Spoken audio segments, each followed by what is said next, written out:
Annyeonghaseyo Yorobun. Sebelum mulai, pastikan kalau kalian sudah menonton ringkasan episode sebelumnya. Agar penyampaian cerita lebih jelas, berikut kita perlihatkan daftar pemain yang terlibat sepanjang 2 episode ini. Selain itu, jangan lupa subscribe dan pencet lonceng buat tahu updatean sinopsis film atau serial lainnya. Like dan komennya juga jangan lupa. Yuk, tanpa lama-lama kita mulai. Sijat! Rupanya, dugaan kita soal karakter Eun-yuk sebelumnya tepat. Ia betulan sosok yang manipulatif, penuh taktik, dan rela melakukan segala cara demi melancarkan strategi buatannya. Sejak awal, Eun-yuk sudah punya akal untuk memanfaatkan kecepatan regenerasi Yunsu selama waktu emas. Ia sengaja menggunakan sistem pemungutan suara dan berkata sedemikian rupa agar semua orang mau menerima Yunsu. Bahkan, Eun-yuk sudah mempersiapkan rencana B kalau hasil pemungutan suara tidak berjalan sesuai kehendaknya, memanipulasinya. Walau akhirnya hal tersebut tak jadi ia jalankan. Yunsu kini diperlakukan bak pesuruh. Sebagai misi pertama, Eun-yuk meminta Yunsu untuk membawa Dusik turun. Mereka butuh seseorang yang dapat memperkuat pertahanan gerbang depan serta pintu yang kokoh untuk ruang isolasi orang-orang bergejala. Tak hanya itu, Eun-yuk bahkan menyuruh Yunsu untuk memprioritaskan penjemputan Dusik saja. Kalau ada hal-hal yang tidak sejalan dalam misinya, maka anak-anak itu terpaksa harus ia tinggalkan. Yi-kyung, yang kini sudah lebih mengenal tabiat Eun-yuk, mengkonfrontasinya. Ia menentang perlakuan Eun-yuk pada Yunsu. Menurutnya, pasti ada cara lain selain menggunakan nyawa seseorang. Tetapi menurut Eun-yuk, ia bukan memanfaatkan Yunsu. Ia hanya memanfaatkan waktu emas. Jika tekad Yunsu mampu menghalanginya berubah menjadi monster, maka Yunsu bisa bertahan dan menjadi senjata terkuat yang mereka punya.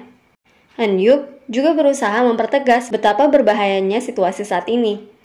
Menurutnya, orang-orang menentang pengusiran Yunsu bukan hanya karena mereka merasa iba, tapi karena kedepannya kita tidak tahu giliran siapa yang akan berubah.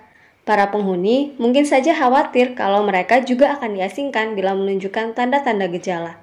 Di akhir, Eun-yuk memperlihatkan artikel yang membahas fenomena monsterisasi ini di internet. Tampaknya ada orang yang sudah lebih dulu tahu kalau fenomena ini tengah berlangsung. Begitu melihat artikel yang dimaksudkan, sesuatu mengganjal perasaan Yi-kyung. Kata kru pernah ia lihat dalam notepad milik tunangannya yang dikabarkan meninggal. Jisoo diam-diam mendengar pembicaraan Eun-yuk dan Yi-kyung. Tahu bahwa keadaan mereka tidak cukup aman, Jisoo mengajak Jae-hoon untuk mencari cara lain untuk bertahan. Keduanya pun membuat tulisan SOS dengan piloks di kain berukuran panjang yang dijulurkan sepanjang sisi luar apartemen. Sang-wook dan Yunsu pergi ke lantai atas bersama meski dengan tujuan berbeda. Sisi monster Yunsu berulah. Ia hendak menghabisi monster setelah mendeteksinya. Beruntung, ia kembali sadar diri setelah Sang-wook menghajarnya. Tapi tiba-tiba, Sang-wook ditarik oleh tangan seorang monster.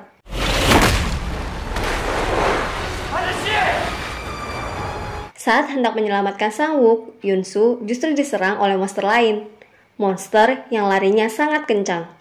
Ternyata, saat Yunsu jatuh dari lantai 9 di episode sebelumnya, ia bukan diserang, melainkan ditabrak monster yang larinya cepat itu. Di sana, Yunsu berpapasan dengan Gil-sop dan Yuri. Gil-sop diceritakan sebagai pria tua yang sudah tinggal lama di kompleks apartemen Green Home. Sedangkan Yuri adalah seorang perawat lansia yang menjaganya. Keduanya menggunakan senjata berupa busur dan panah serta api dalam melawan monster. Sampai-sampai api berkibar sepanjang koridor. Sekilas, kita diceritakan latar belakang perubahan monster bertangan panjang yang menarik Sang-wook. Ternyata, anaknya tertangkap monster, dan ia tidak bisa berbuat apa-apa sebab sang monster begitu cepat. Sepertinya, monster ini berusaha menangkap monster pelari cepat tadi. Menyesali kejadian tersebut, hasil terbesarnya adalah untuk menggenggam erat tangan putranya sehingga ia bisa menyelamatkan sang anak. Sang monster menggunakan keputusasaan sang ayah dan berhasil mengambil alih tubuhnya. Gil-sop dan Yuri membawa Sang-wook yang pingsan dan Yunsu ke unit apartemen mereka. Melihat kecepatan penyembuhan pada diri Yunsu, keduanya langsung tahu bahwa Yunsu tengah mengalami proses monsterisasi. Gil-sop pun pura-pura mengusir Yunsu, padahal ia cuma bercanda. Kemudian, Gil-sop menawarkan diri untuk membantu Yunsu mengungsikan Dusik dan anak-anak turun. Katanya, Yunsu mungkin butuh seorang rekan yang tidak takut mati. Mendengar itu, Yunsu malah menyuruh sang pria tua untuk tidak bersikap sok kuat. Tidak ada orang yang benar-benar mau mati. Tapi, si pria tua menjelaskan lagi, orang yang tidak takut mati berbeda dengan orang yang mau mati. Ketiganya pun sampai di unit apartemen Dusik. Sesampainya, Yunsu bertanya kemana perginya Myung-suk dan Dusik pun memperlihatkannya. Dusik rupanya tidak sanggup menembak Myung-suk dalam wujud barunya. Tampaknya, monster Myung-suk tidak berniat mengancam siapapun, memberikan teori bahwa tidak semua monster akan berujung mencelakakan manusia. Mirip seperti monster tangan yang mereka temui di koridor tadi. Myung-suk bahkan berubah dengan tenang setelah menyiapkan makanan untuk anak-anak. Yunjae akhirnya sadar kalau kunci kamarnya diam-diam diambil Sang-wook dan memohon untuk dilepas dari kurungan. Rupanya, kunci tersebut adalah kunci untuk membuka kamar yang ada persis di sebelah kamar Yunjae. Akhirnya, kita paham. Sang-wook menawan dan menyiksa Yunjae karena mau mencari barang bukti atas tuduhannya. Seorang bapak memohon Sang-wook untuk mencarikan putrinya yang hilang serta menangkap si pelaku dengan putus asa. Setelah mendengar rumor bahwa Sang-wook mau membunuh orang dengan imbalan uang. Sang ayah sudah membawa masalah tersebut ke ranah hukum, tapi polisi tidak melanjutkan proses investigasinya, mengingatkan Sang-wook akan masa lalunya. Ternyata, sama seperti ayah sang anak, Sang-wook juga pernah merasakan ketidakadilan pada proses hukum. Seseorang yang pernah membakar rumahnya tidak mendapatkan penghakiman yang pantas dari polisi. Sebab itulah, ia bersikeras sekali membantu sang ayah. Melihat bukti perbuatan Yunjae, Sang-wook langsung mendatanginya dan menghabisinya tanpa ampun.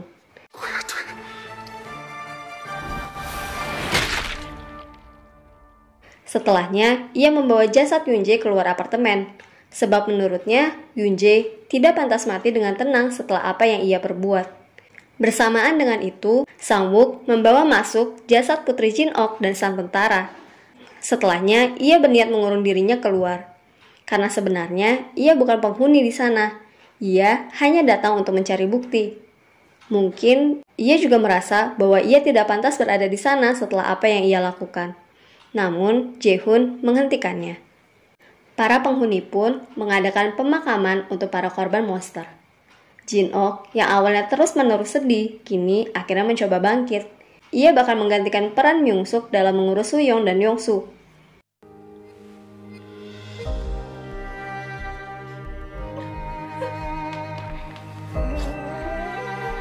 Ketiganya terlihat menghibur dan mengisi kekosongan satu sama lain.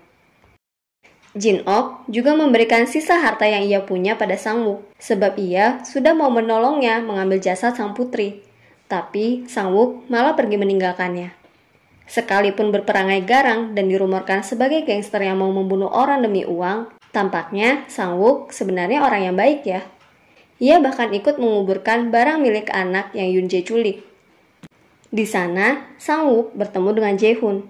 Jae-hoon tidak sengaja membaca pesan teks dari ayah korban penculikan. Ia pun akhirnya paham bahwa Sang-wook bersikap seperti itu karena memiliki alasan. Jae-hoon juga berusaha menghibur Sang-wook dan menyuruhnya untuk tetap tinggal. Yi-kyung diam-diam pergi ke ruang tempatnya sempat disekap oleh monster laba-laba. Dulu, saat berusaha kabur, handphonenya terjatuh di sana dan saat itu ada telepon masuk dari tunangannya. Padahal, seperti yang kita tahu, kabarnya sang tunangan sudah meninggal. Setelah membaca singkat artikel dari internet yang Eun-yuk perlihatkan, Yi-kyung jadi bertanya-tanya apa hubungannya dengan sang tunangan. Melihat Yi-kyung yang terus-menerus tidak fokus, Eun-yuk mempersilahkannya pergi. Sun-young tidak setuju mendengarnya, apalagi ia satu-satunya orang yang tahu kalau Yi-kyung tengah mengandung. Yi-kyung justru membenarkan. Dia harus pergi ke suatu tempat. Ia pun pergi menggunakan motor milik Gil-sok.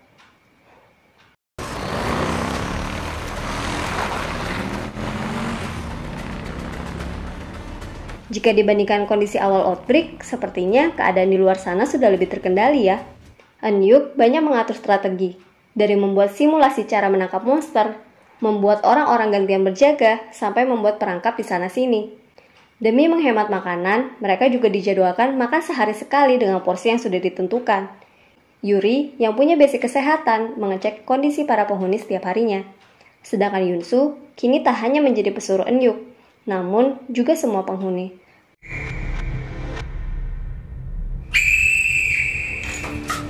Sukyun hampir bertransformasi secara utuh. Wujudnya kini berubah dipenuhi rambut. Melihatnya, Sunyoung melangkah maju dan memintanya untuk mengendalikan diri. Di sana, untuk terakhir kalinya, Sukyun meminta Sunyoung membunuhnya. Ia juga meminta maaf, sebuah kata yang tidak pernah sebelumnya ia ucapkan.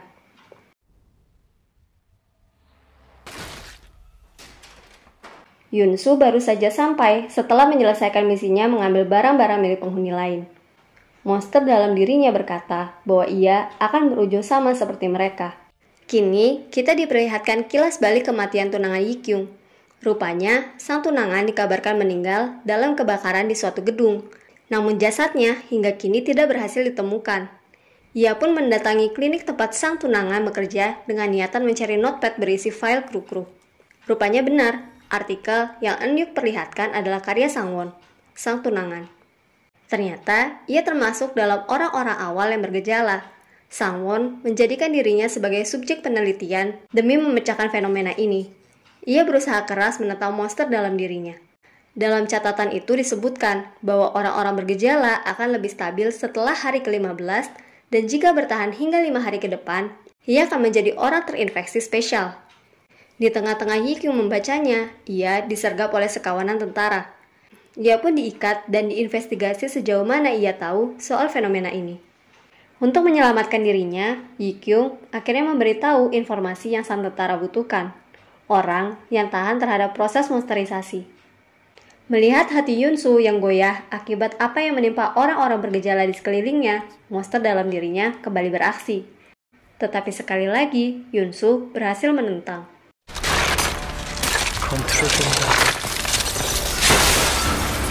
Saat Yunsu terbangun, Eunyu ada di sampingnya. Tampaknya, Eunyu ini tipe yang belak-belakan dan tidak senang dengan basa-basi orang sekitar. Ia lantas bertanya soal alasan Yunsu berniat bunuh diri setelah melihat bekas sayatan di tangannya. Eunyu juga menegaskan bahwa orang yang bersalah atas kejadian yang menimpanya bukanlah Yunsu. Ia disalahkan karena sikapnya yang terlalu baik. Sama seperti saat ini. Yunsu terlalu baik dan tidak tegas sampai mau disuruh ini itu. Di akhir, Eunyu menyuruh Yunsu untuk tegas menyatakan apa yang ia rasa. Ia harus bilang bahwa ia juga bisa merasakan sakit karena mereka. Tampaknya, satu-satunya orang yang memperlakukan Yunsu layaknya manusia hanya Eunyu. Di luar, Eunyu berpapasan dengan Jisoo dan Eunhyuk. Ia meminta keduanya berhenti mengganggu Yunsu. Ketiganya pun melalui perdebatan dan dari sana kita akhirnya tahu kalau mereka bertiga bersaudara. Walau tampaknya Eunyu tidak berhubungan secara langsung. Listrik apartemen kembali padam, sehingga Eunhyuk memberikan Yunsu misi baru. Yunsu diminta untuk pergi ke basement. Di sana, monster laba-laba menangkapnya dan sama seperti Yikyung, ia membungkusnya dengan jaring laba-laba. Melihatnya, Eunhyuk, Jisoo, Jaehoon, dan Sangwook turun ke basement untuk menyelamatkan Yunsu. Setelah berhasil menyelamatkan Yunsu, si monster pelari cepat rupanya bangun karena mendengar suara berisik.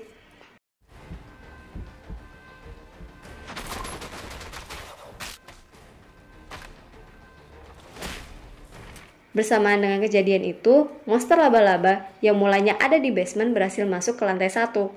Dusik pun membantu menolong Suyong yang sedang dikejar.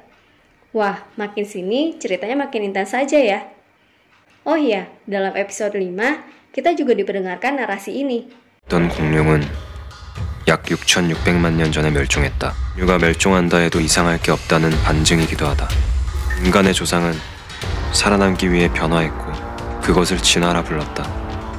그러나 끝내 피할 수 없는 멸망이 온다면 인간은 또 다른 진화를 택할까? 아니면 인간으로 남을까? Apakah artinya monsterisasi adalah sebuah proses evolusi? Seperti apa yang Sangwon, tunangan Yikyung, bahas dalam jurnalnya. Kalau iya, kira-kira seperti apa ya makhluk terinfeksi spesial yang dimaksudkan? Yuk kita cari tahu di episode-episode selanjutnya. Jangan sampai kelewatan ya. Annyeong!